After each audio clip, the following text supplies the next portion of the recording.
پیښې، زیانونه، بریاوې او خنډونه د هیواد په هر ګوټ او د نړۍ په هره څنډه کې له خبرونو دلته خبر شئ.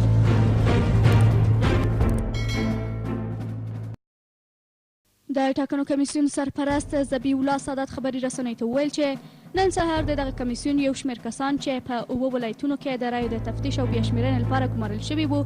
د هیواد د هوایي ځواکونو په مرسته یادو ولایتونو ته سفر وکړ او ښایي رسیدلي وي. هغه وویل چې ټاکل شوی د تفتیش او بیاشمېرنې بهیر نن سهار 10 بجې په جوزجان، فاریاب، بدخشان، تخار، بغلان، سرپل او پنجشیر ولایتونو کې په رسمي ډول پیل شي. ټاکنو کمیسیون تېره ورځ د ثبات او پالنې ټیم د تازه دریځ د هرکلي ترڅنګ ویلي وو چې په پاتې 7 ولایتونو کې د رایې د بیاشمېرنې او تفتیش بهیر سبا په رسمي ډول پیل او د ټاکنو لومړنۍ پایلې د روانې اونۍ تر پایه اعلانېږي.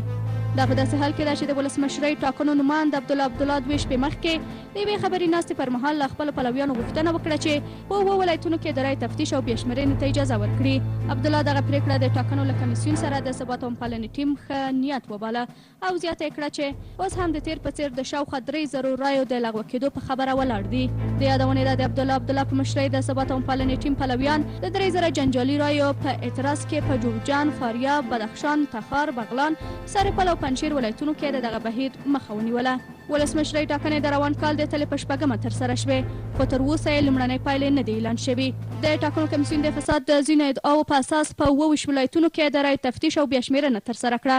خو د ځینو ټاکنیزو ټکټونو په ځانګړې توګه ثبات او پالنې ټیم پلویانو یې په 7 ولایتونو کې مخه ونیوله.